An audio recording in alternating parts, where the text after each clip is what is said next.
Vajíčkový šalát na raňajky napríklad.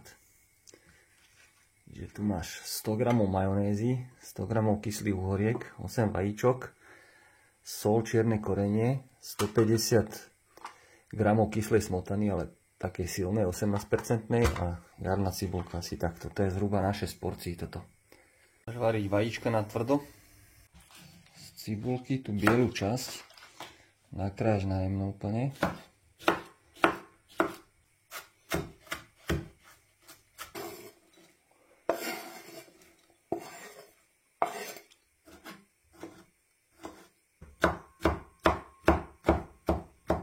Šup do misky.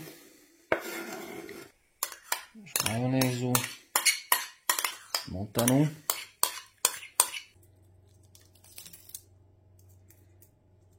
Nakrájaš vajíčka alebo pretlačíš cez takúto vec.